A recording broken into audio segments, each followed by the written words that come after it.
কংগ্ৰেছৰ বিএলএ আৰু বুথ সভাপতিসকলৰ প্ৰশিক্ষণ অটুট বন্ধন কাৰ্যসূচী ৰূপায়ণ কামৰূপ জিলাৰ বকো সমষ্টিৰ অন্তৰ্গত সোণতলীৰ আজান ফকীৰ প্ৰেক্ষাগৃহত কালি কংগ্ৰেছৰ বিএলএ আৰু বুথ সভাপতিসকলৰ প্ৰশিক্ষণৰ লগতে অটুট বন্ধন কাৰ্যসূচী অনুষ্ঠিত হয়।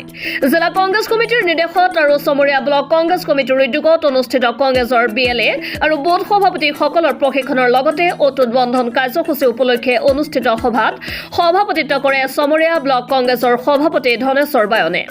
সভাত অসম মহিলা কংগ্ৰেছ কমিটিৰ সভানেত্ৰী তথা আগন্তুক লোকসভা নিৰ্বাচনত গুৱাহাটী লোকসভা সমষ্টিৰ প্ৰাৰ্থিত্ব প্ৰত্যাশী মীৰা বৰঠাকুৰ উপস্থিত থাকি ভাষণ প্ৰসংগত আগন্তুক লোকসভা নিৰ্বাচনত শক্তিশালী ৰূপত অৱতীৰ্ণ হোৱাৰ লক্ষ্যৰে দলীয় ভেটি সুদৃঢ় কৰাৰ পৰামৰ্শ আগবঢ়ায়। তদুপৰি তেওঁ তৃণমূল পৰ্যায়ত দলীয় সাংগঠনিক দিশ মজবুত কৰাৰ পোষকতা কৰে। ভাষণত মীৰা বৰঠাকুৰে বিজেপি চৰকাৰক তীব্ৰ সমালোচনা কৰি কয় যে আগন্তুক নিৰ্বাচনত দেশ সংবিধান আৰু গণতন্ত্ৰ ৰক্ষাৰ স্বাৰ্থত স্বেচ্ছাচাৰী মোদী চৰকাৰক ওফৰাই অসমৰ জনসাধাৰণে কংগ্ৰেছক সমৰ্থন কৰিব আৰু 2024 নিৰ্বাচনত ইণ্ডিয়া জোট দলে চৰকাৰ গঠন কৰিবলৈ সক্ষম হ'ব।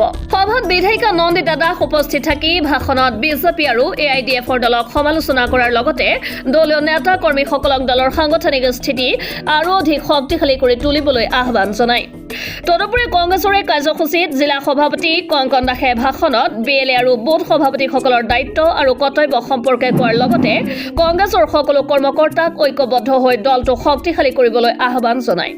তেওঁ আৰু কয় যে বৰ্তমান চৰকাৰখনে নিৰ্বাচনৰ পূৰ্বে দিয়া প্ৰতিশ্ৰুতিসমূহ পাহৰি কেৱল নিৰ্বাচনত জয়ী হোৱাৰ বাবে বিভিন্ন জাতি গোষ্ঠীৰ লোকে বসবাস কৰা অসমখনত বিভাজনৰ ৰাজনীতি কৰি বিষবাষ্প বিয়পাই দিব বিচাৰিছে।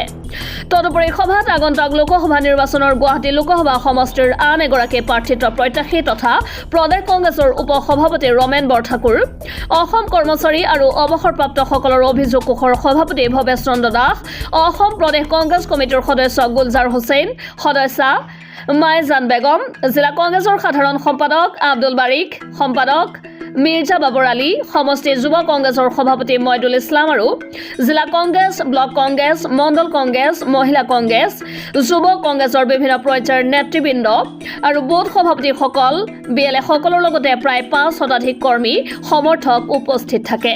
আমি গোটেই অসমতে বুথ সভাপতিসকলৰ আৰু বিএলএ সকলৰ এটা নিৰ্বাচনী প্ৰস্তুতি আৰু প্ৰশিক্ষণ কৰি থকা হৈছে। আজি আমাৰ মাননীয় বিধায়িকা নন্দিতা দাস ডাঙৰীয়ানীৰ নেতৃত্বত জিলা কংগ্ৰেছ আপোনাৰ কামৰূপ গ্ৰাম্যৰ নেতৃত্বত প্ৰশিক্ষণ শিবিৰ কৰা হৈছে। কেনেকৈ নিৰ্বাচনটো আমি পৰিচালনা কৰিম, নিৰ্বাচনত আমি কেনেকৈ আগবাঢ়িম, এই গোটেই কথাখিনিৰ কাৰণে ইয়াত আজি প্ৰশিক্ষণ কৰা হৈছে।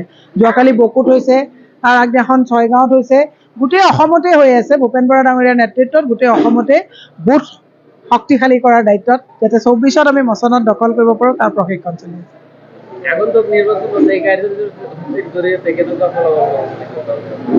নিৰ্বাচনত বৰ্তমান যিটো সাম্প্ৰতিক সময়ত যিটো পৰিৱেশ, যিটো টানাচাৰী চৰকাৰ, যিটো স্বেচ্ছাচাৰী ভয় ভীতি যিটো এটা পৰিৱেশৰ সৃষ্টি কৰিছে, এইখিনি সময়ত মোৰ বিশ্বাস যে অসমৰ ৰাইজে সঁচা অৰ্থত গোটেই দেশ আৰু সংবিধান আৰু গণতন্ত্ৰ ৰক্ষাৰ স্বাৰ্থত ভোটদান কৰিব।